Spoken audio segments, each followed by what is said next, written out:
Estos 7 elementos son muy importantes cuando uno analiza el dolor abdominal de un enfermo. La localización, el carácter, o sea, más o menos es como decir el timbre del soplo, pero aquí es el carácter.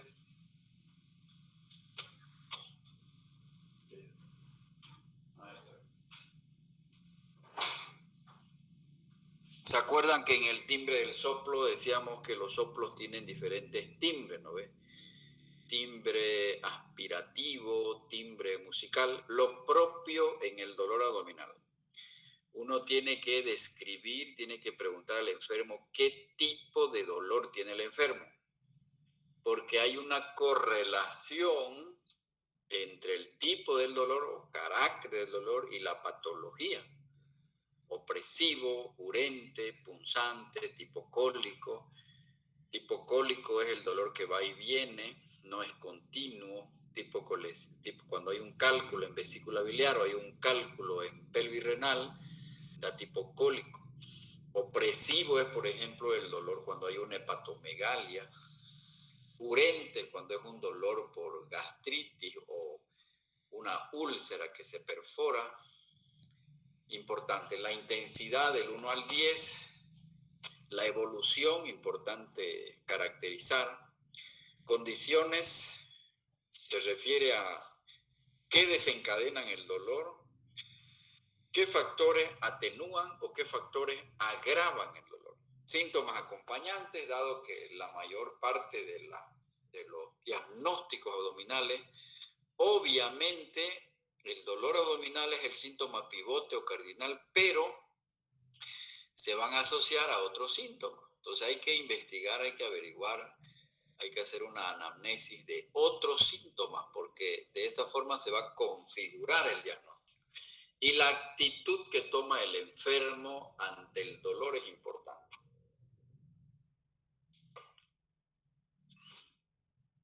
El dolor en una apendicitis aguda, por ejemplo, que la describió muy bien el doctor Murphy, un eminente cirujano, decía que el dolor se inicia en el epigastrio y luego migra a fosa ilíaca derecha.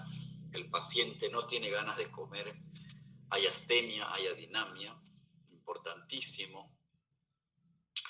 Luego aparecen las náuseas, los vómitos y después aparece la fiebre.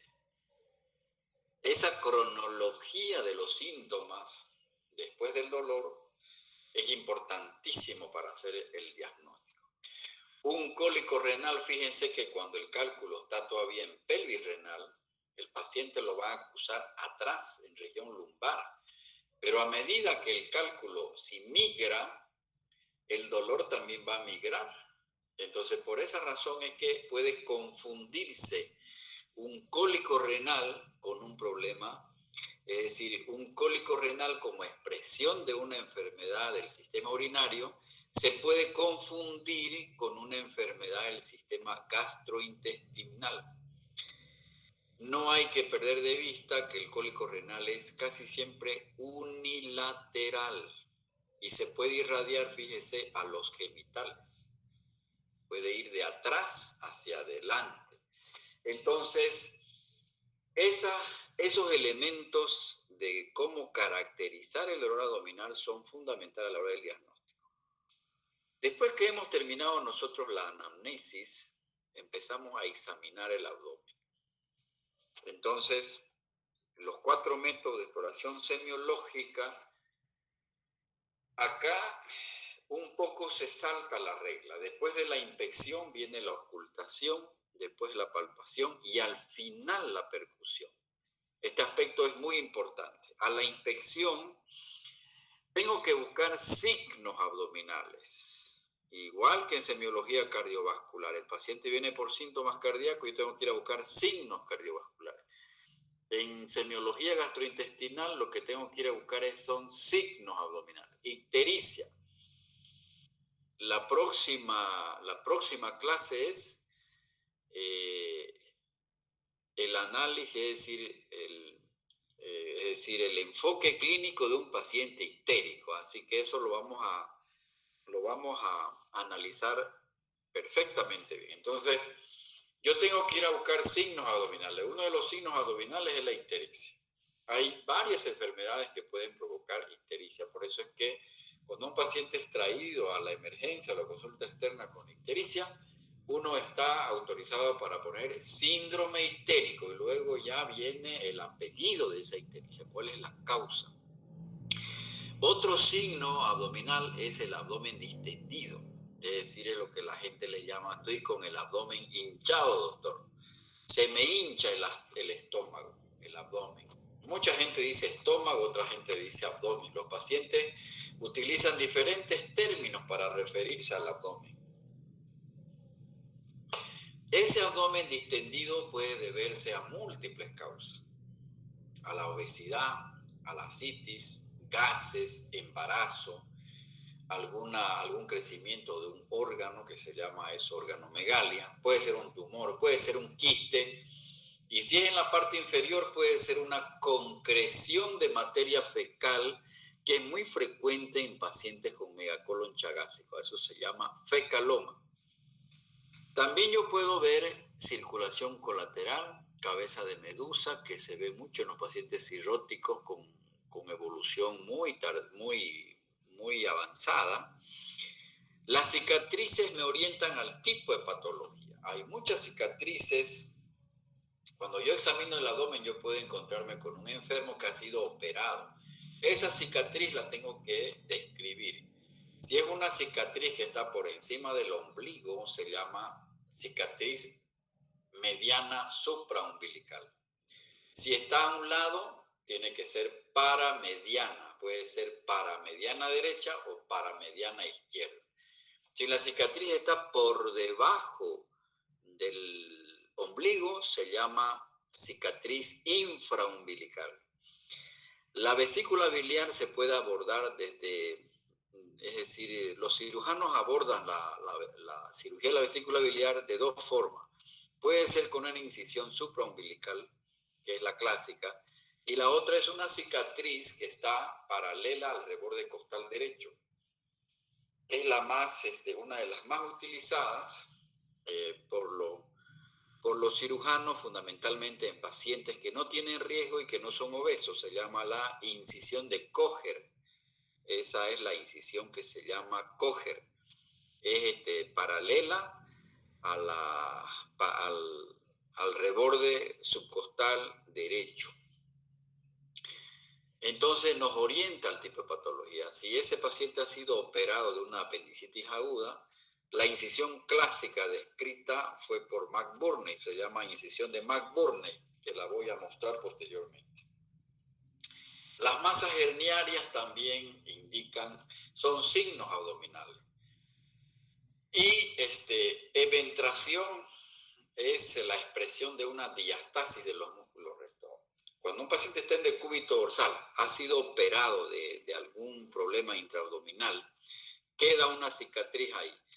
Cuando después de la operación se le hace pujar al enfermo y protruye contenido, o sea, protruye a través de la cicatriz, por la cicatriz que fue operado el enfermo, a eso se llama eventración. Entonces la eventración es una diastasis de los músculos de los rectos. Signo de Bloomberg, signo de Murphy. Estos signos los voy a explicar. Esto es la circulación colateral por hipertensión portal.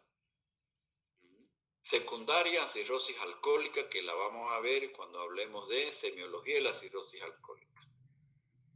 La palpación, hay maniobras, una de las maniobras más rentables dentro de la semiología del sistema abdominal. Los cirujanos han desarrollado un arte en lo que es la palpación. Hay cirujanos que palpan el abdomen y hacen el diagnóstico de la patología. Y peor si son cirujanos experimentados.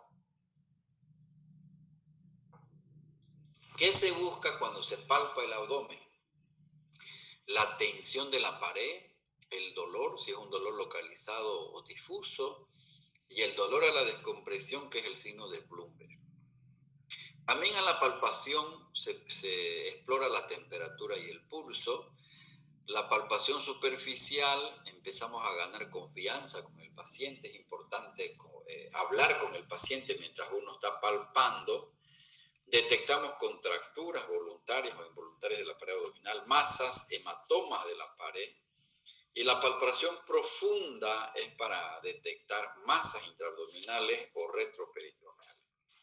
¿Cómo es el signo de McBurney? ¿Cómo es el signo de Bloomberg? El punto de McBurney es este de acá, de una línea oblicua que va del ombligo a la espina ilíaca anterosuperior. El signo de Bloomberg es un dolor a la descompresión en la fosa ilíaca derecha que indica que está irritado el peritoneo. Es un signo de apendicitis aguda. Y resulta que el signo de Robson, al presionar en la fosa ilíaca izquierda, se despierta dolor en el lado contralateral. También indica irritación peritoneal. Entonces el Bloomberg es aquí.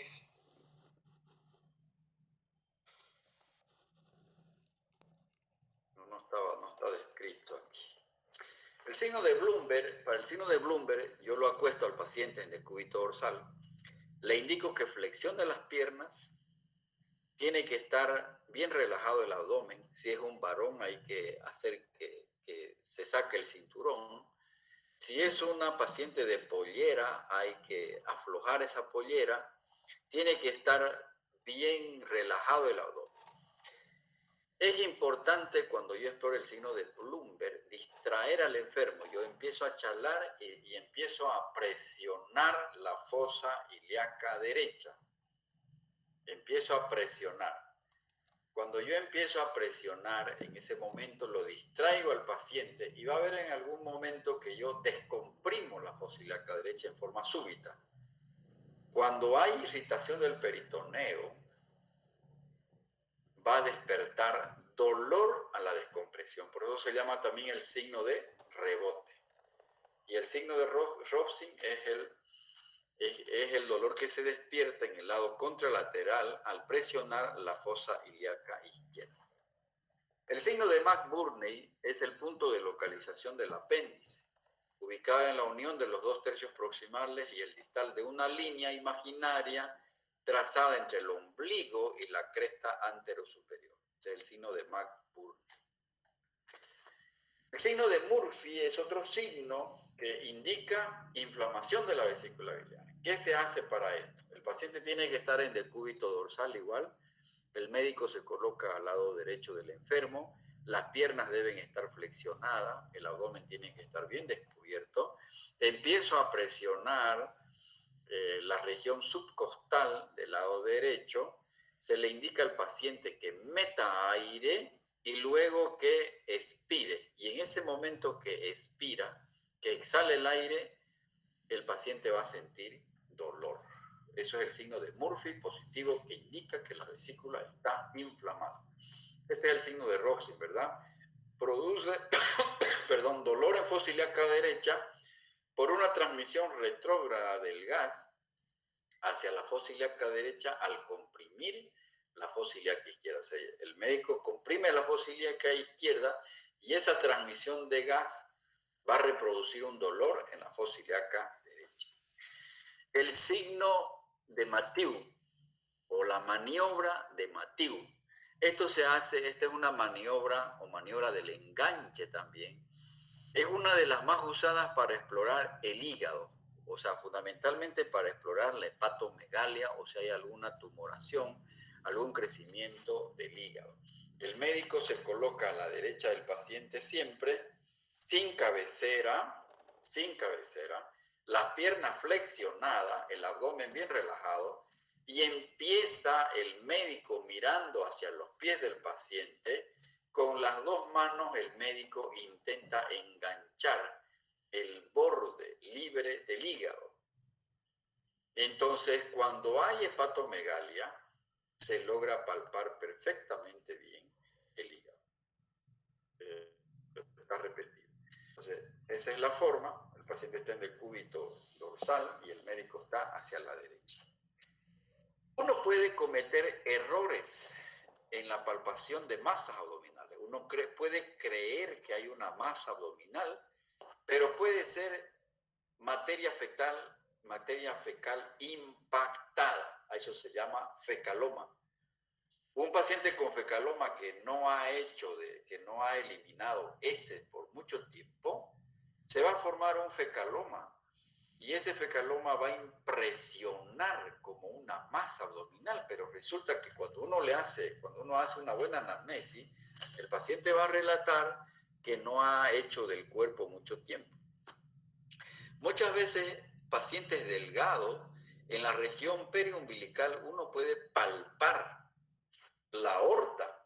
Piensa que es una masa, pero en realidad es una masa que palpita. Es decir, uno siente la pulsación porque obviamente la aorta desciende por la región prevertebral, está bajando desde arriba.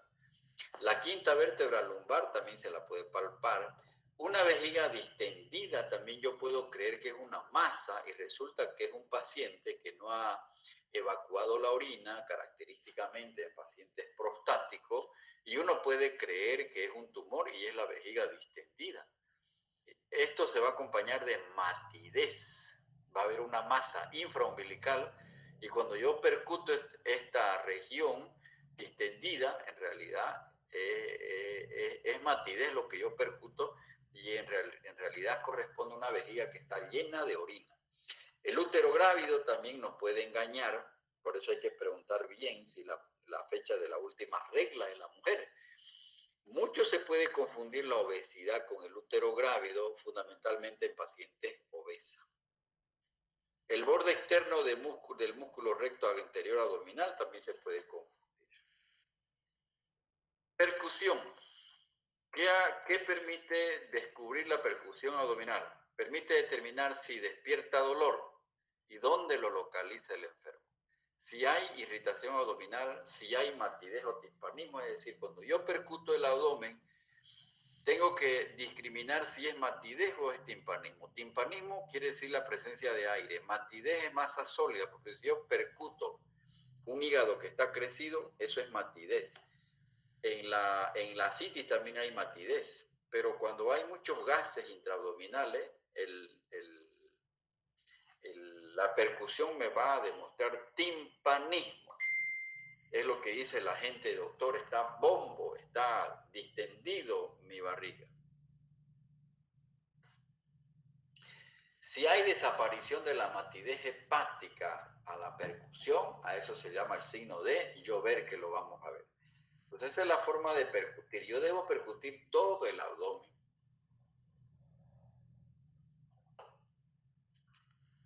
Puede haber timpanismo, puede haber matidez en alguna zona, o puede ser difusa la matidez o difusa el timpanismo. Entonces, en la percusión yo voy a rescatar dos tipos de sonido. El sonido mate es propio de una víscera sólida o de masas o de colecciones. Por ejemplo, la hepatomegalia, la ascitis me va a dar sonido mate. Una colección de pus intraabdominal me va a dar sonido mate. En flanco indica líquido libre. Si es cambiante, caracteriza líquido fuera del intestino. El sonido timpánico indica presencia de aire en el ilio, o por rotura de una víscera hueca. A eso se llama neumoperitoneo. Además, la percusión es una manera más sutil de detectar una peritonitis que la palpación, obviamente. En la peritonitis va a haber un sonido timpánico. ¿A qué se debe un abdomen que está timpánico? Todas estas situaciones pueden producir abdomen timpánico. El síndrome de obstrucción intestinal, presencia de mucho gas dentro del estómago, neumoperitoneo cuando hay rotura de víscera hueca, ilioadinámico, es decir, cuando se paraliza la musculatura intestinal. Esto puede deberse a tres causas fundamentales. Postoperatorio, generalmente después de una cirugía intraabdominal, el intestino no se mueve. producto de la anestesia, producto de la agresión que ha hecho el cirujano, es decir, porque toda cirugía es una agresión para el intestino, se paraliza la musculatura. Cuando se baja el potasio, también puede haber un hilio adinámico, una peritonitis aguda, y aquí falta la pancreatitis aguda, produce hilio paralítico, que también se llama adinámico. Cuando se ingiere muchas bebidas carbonatadas, por ejemplo, cuando se ingiere muchas gaseosas como Coca-Cola, el paciente va a tener abdomen timpánico, y el megacolon tóxico es otra causa de abdomen timpánico. A la ocultación, ¿qué es lo que se oculta? Se analizan los ruidos intestinales. Cuando hay una obstrucción intestinal, por encima de la obstrucción van a haber ruidos aumentados, coincidentes con el dolor. En la peritonitis hay ausencia o disminución de los ruidos abdominales. Es decir, es igual que en el postoperatorio. El médico, cuando opera a un enfermo, tiene que evolucionar esos ruidos. Y eso depende qué tipo de cirugía, pero pasadas las 48 horas ya debe restablecerse el tránsito intestinal. Pero si está paralizado el intestino, hay que tomar muy en cuenta. Puede ser que el potasio esté bajo, puede ser que la cirugía no fue bien, porque el tránsito intestinal es un marcador de que la evolución, es decir, de que la operación ha ido bien. ¿Qué son los borborismos? Movimiento lento de aire y líquido dentro de una asa, presente cuando el intestino está paralizado por varios días. Pueden haber soplos en aneurisma o falsos aneurismas de vasos retroperitoneales. También hay que poner el fonendoscopio en la zona de las arterias renales para ver si no hay soplo. Recordar que el 50% de los pacientes que concurren a la guardia por dolor abdominal pueden quedar sin diagnóstico etiológico inicial. El abdomen es una caja de Pandora. Hay 4 sistemas dentro del abdomen. Por eso es que necesita el médico buen ojo clínico. Tiene que ser muy experimentado para discriminar, para ponerle diagnóstico, ponerle un apellido a ese dolor abdominal. ¿Es una colecistitis aguda? ¿Es una apendicitis aguda? ¿Es una pancreatitis? ¿Es un infarto mesentérico? ¿Qué es? ¿Es una úlcera perforada? Entonces hay que recordar los principales diagnósticos. Son pocos los exámenes de laboratorio que nos orientan hacia una patología específica dentro de las causas más frecuentes de abdomen agudo. Fíjense que no es el laboratorio el que hace el diagnóstico del abdomen agudo. Es el olfato del médico clínico, la buena historia clínica, analizar la cronología de los síntomas. ¿Cómo es la cronología de los síntomas en la apendicitis aguda, en la colecistitis aguda, en la pancreatitis aguda? Hay que analizar los factores de riesgo, la edad, el sexo. Situaciones especiales de abdomen agudo. Uno puede encontrarse con un paciente con dolor abdominal en situaciones muy especiales. Miren lo difícil que es esto. Una paciente que está en el segundo o tercer trimestre del embarazo y viene con dolor abdominal. Caramba, uno dice, ¿pero qué es esto? ¿Será el dolor abdominal por el propio embarazo o está haciendo una peritonitis o está haciendo una apendicitis, una colecistitis? Es muy complicado. El recién nacido y el lactante no van a poder, estos enfermitos no va a poder usted hacer anamnesis, es puro examen físico. Paciente grave o en estado crítico en la terapia intensiva con abdomen agudo es muy complicado. Generalmente estos pacientes están intubados, no se puede hacer anamnesia, es puro examen físico. Un politraumatizado con componente abdominal también es muy complicado. Imagínense que les llega un enfermo que ha sido objeto de una agresión abdominal por un arma, lo han intentado matar, lo han asaltado y le han acuchilleado el abdomen. Postoperatorio dentro de los primeros 10 días también es complicado. Los ancianos inmunodeprimidos o pacientes con trastornos psiquiátricos. Dolor abdominal en el anciano Están aumentados los procesos neoplásicos y isquémicos. Muy complicado, ¿eh? La presentación clínica habitualmente es inespecífica. Los pacientes acuden muy tardíamente y por eso es difícil, por eso es muy complicado el paciente con dolor abdominal. Tienen una historia evolutiva más larga y difícil de obtener, ¿verdad? El dolor abdominal en el anciano tiene una mayor tasa de mortalidad y morbilidad porque generalmente el médico, cuando no realiza bien la historia clínica y el examen físico, se retrasa el diagnóstico. Y eso es mortal para el enfermo, retrasar el diagnóstico. Son de resolución quirúrgica más que en los jóvenes. El examen físico es poco significativo porque los pacientes no son colaboradores. La colecistitis debe ser sospechada siempre en un anciano, aunque no presente el cuadro clásico. Considerar la posibilidad de obstrucción del intestino delgado en el paciente de edad avanzada con antecedentes de cirugía que presente. Dolor cólico, náuseas, vómitos, ruidos intestinales alterados, distensión, deshidratación, dolor difuso y posiblemente una masa mal definida. Siempre hay que considerar la posibilidad de aneurisma de aorta abdominal en el paciente de edad avanzada con dolor de espalda o abdominal, sobre todo si es hombre o tiene antecedentes de consumo de tabaco. Hay que considerar la posibilidad de un infarto mesentérico agudo en un paciente añoso que presenta dolor abdominal mal localizado e intensidad desproporcionada con los hallazgos físicos. Generalmente, cuando se obstruye una de las arterias que irrigan el intestino, generalmente la mesentérica superior, hay que sospechar que es un infarto mesentérico cuando el paciente rápidamente se entra en shock y empieza a tener despeños diarreicos con sangre. Porque se necrosa el intestino. Es una verdadera urgencia quirúrgica.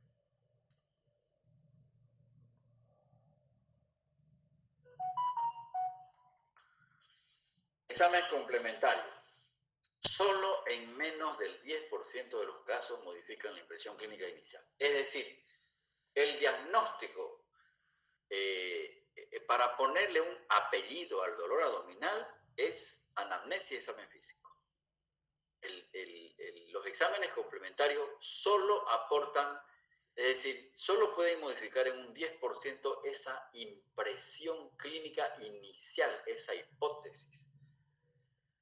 Por lo tanto, jóvenes, la semiología es fundamental. Y la semiología es anamnesis y examen físico. ¿Cuáles son los exámenes que yo voy a pedir? Tiene que ser de acuerdo a la hipótesis diagnóstica.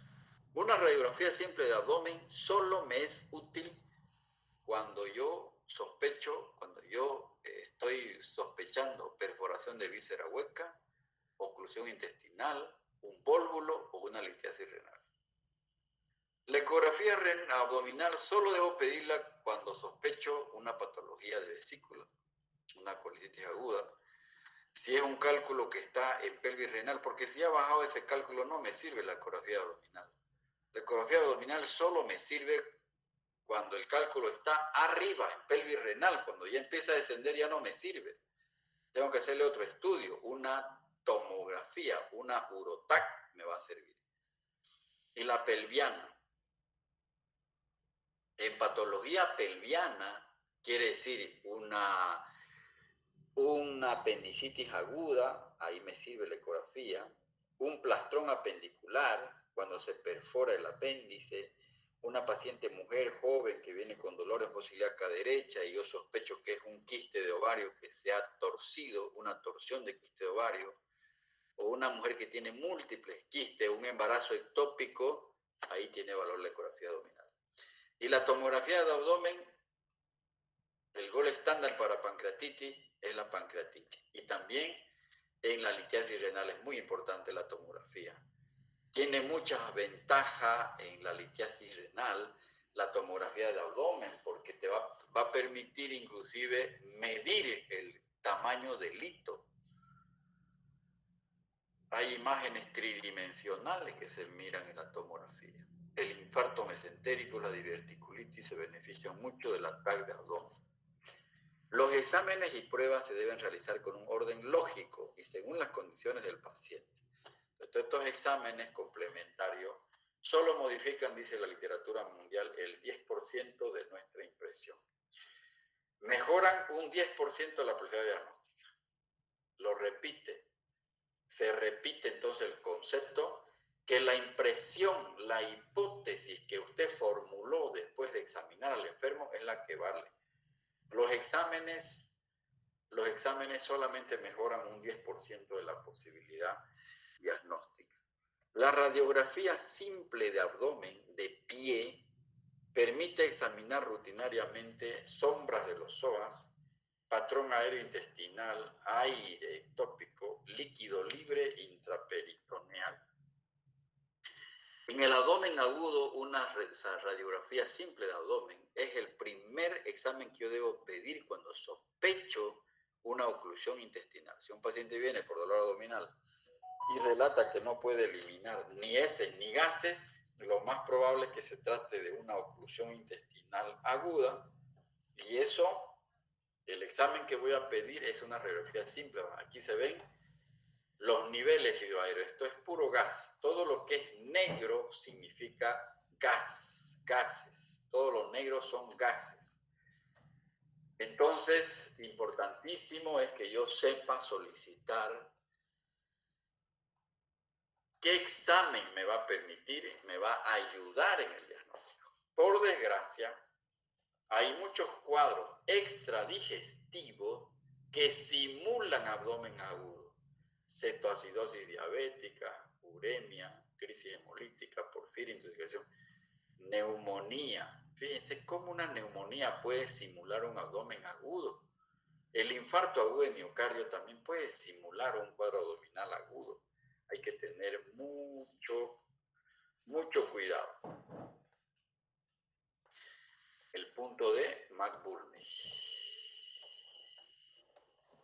La unión de los dos tercios con la unión del tercio externo entre una línea imaginaria que va del ombligo a la espina ilíaca anterosuperior, este 1 indica el punto de McBurney.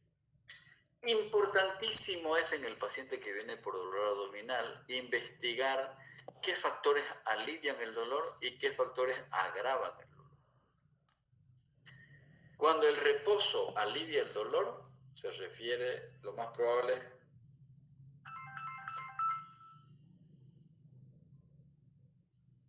hola Erwin. Hola, buenas noches. Gusto saludarte, viejo. Hablando de factores que alivian el dolor. En la pancreatitis aguda y el cáncer de páncreas, en estas dos enfermedades el paciente alivia su dolor cuando se sienta. En la enfermedad ulceropéptica, el comer alivia su dolor. Y en la obstrucción abdominal, el hecho de vomitar cuando está obstruido el abdomen alivia su dolor. Porque si se queda el alimento ahí dentro en la luz intestinal, le fastidia al paciente. ¿Qué factores agravan el dolor? En la apendicitis aguda, dice la literatura, y el doctor Murphy bien lo describió, dijo, el paciente con apendicitis aguda yace en su cama. Eso quiere decir que está postrado el enfermo, no quiere ni moverse, porque si se mueve, si tose, si come, se va a agravar el dolor. En la colecistitis aguda, cuando el paciente inspira, se agrava el dolor. Y en la obstrucción abdominal y en la pancreatitis aguda, es veneno la comida para estos pacientes. Obviamente, si está obstruido el abdomen, el comer le va a caer muy mal al enfermo. Y en la pancreatitis aguda, ¿por qué el comer les agrava el dolor? Porque está paralizado el intestino. Si por esa razón más bien a los pacientes con pancreatitis aguda se los ponen en NPO, nada por vía oral. Y cuando está muy distendido el abdomen, uno de los elementos fundamentales en el tratamiento, que no solo alivia el dolor, sino que mejora la evolución, es ponerle una sonda nasogástrica. es un pecado darle algo de alimento, inclusive agua, a estos enfermos cuando están con obstrucción abdominal o pancreatitis aguda. Los síntomas que acompañan al dolor abdominal son los que nos van a permitir configurar el diagnóstico intraabdominal. Si el paciente tiene vómitos, náuseas, ictericia, diarrea, síntomas genitourinarios, disuria, poliaquiuria, flujos genitales, alteración de la menstruación. Por eso es que el médico tiene que investigar los síntomas que están acompañando el dolor abdominal. No se puede hacer diagnóstico de un problema intraabdominal solo con el dolor abdominal. Sin embargo, el dolor abdominal es el síntoma pivote, el síntoma cardinal, por eso se llama abdomen agudo. La anorexia, la constipación también son síntomas que uno debe preguntar. ¿Por qué la anorexia? Porque la anorexia es un signo importante en patologías intraabdominales. Algunos afirman que el paciente que tiene apetito no tiene un abdomen agudo quirúrgico. Fíjense la importancia. La anorexia es muy frecuente en apendicitis aguda, en la hepatitis infecciosa y en el dengue. Los antecedentes médicos, es decir, cuando yo estoy configurando mi historia clínica, yo les he dicho bien claro, jóvenes, el formato de la historia clínica es similar para cualquier patología. El formato, la estructura, el esqueleto. Pero esos antecedentes yo tengo que adecuarlos al síntoma cardinal. Entonces tengo que averiguar hipertensión, diabetes, enfermedad cardíaca. ¿Por qué enfermedad cardíaca? Porque la isquemia mesentérica está relacionada con fibrilación auricular. Esta es una arritmia en la que el corazón expulsa trombos. Esos trombos pueden ir a obstruir la arteria mesentérica. Enfermedades autoinmunes también se correlacionan con isquemia mesentérica. Pacientes de edad avanzada pueden tener aneurisma en aorta abdominal y esto provoca angina intestinal y luego infarto mesentérico. Importante es averiguar si ha tenido el paciente cirugías anteriores. Las bridas y las adherencias, cuando hay antecedentes que el paciente ha sido operado anteriormente y yo miro el abdomen y veo cicatrices, eso se va a relacionar con obstrucción intestinal. Alergia y tóxico, intoxicación por plomo, intoxicaciones alimentarias. Cuando hay antecedentes traumáticos, están relacionados con hematomas, perforaciones o agudas. En los antecedentes ginecológicos, yo tengo que averiguar muy bien menarquia, ciclo, fecha de última menstruación, número de gestas, cuántos embarazos, dismenorrea, que es el dolor de la menstruación, si la paciente tiene una T de cobre, tumores, quistes, importantísimo. El dolor referido.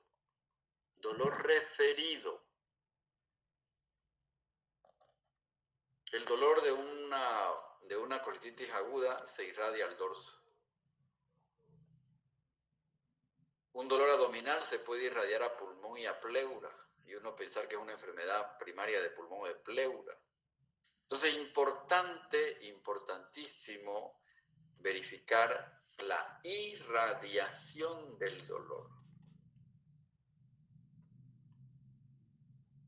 Quien no mete el dedo, mete la pata, dice el dicho en la medicina.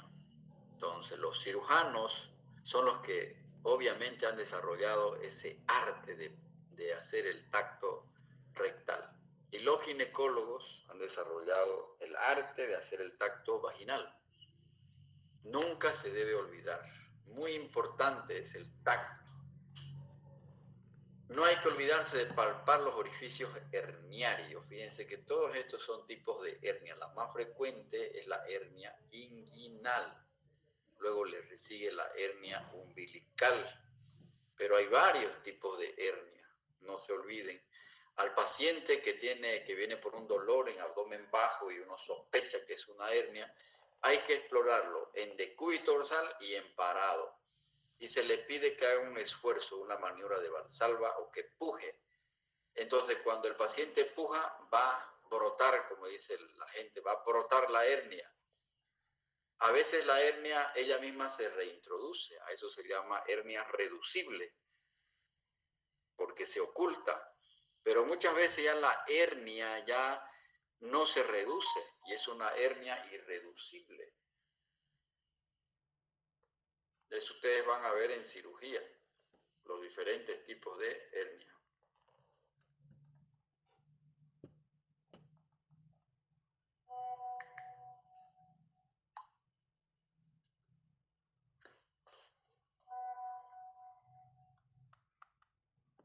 Y finalmente, en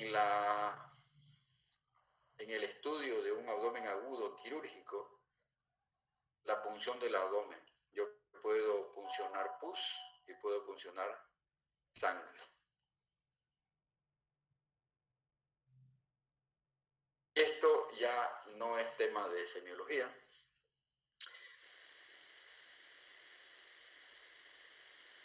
Entonces, fíjense ustedes que es muy complicado el análisis de un abdomen agudo. El abdomen es la caja de sorpresa de la anatomía humana y la patología aguda nos obliga a tomar decisiones importantes. El abdomen agudo es una enfermedad evolutiva. Ante la duda, examinar en forma repetitiva. Hay que evolucionar al enfermo, hay que volverlo a ver. Si uno duda, hay que volverlo a examinar. Hay que volver a hacer anamnesis. Se debe reconocer los signos invariantes de abdomen agudo quirúrgico. ¿Por qué es importante esto? Porque como decía Murphy, al paciente con la apendicitis aguda hay que operarlo antes de que amanezca o antes de que anochezca. Qué mensaje más interesante que dio este hombre. Porque si usted subestima una apendicitis aguda, no la diagnostica a tiempo y lo manda a su casa al enfermo, ese paciente va a llegar, va a volver con una peritonitis aguda. Y ya saben que esta es una complicación muy grave porque ya no es una apendicitis aguda. El paciente va a necesitar más tiempo de anestesia, más días de internación, más antibióticos y más riesgo de muerte. El diagnóstico es eminentemente clínico. Se deben utilizar los estudios complementarios con moderación, no exagerar. Hay que saber pedir. No medicar sin tener un diagnóstico. Cuidado con estar dando analgésicos o antiespasmódicos o antitérmicos cuando no hay diagnóstico, porque usted puede enmascarar un cuadro clínico y que por desgracia sea un cuadro quirúrgico. Eso es, estimados jóvenes, abdomen agudo. Con esto terminamos esta clase de abdomen agudo. ¿Alguna pregunta?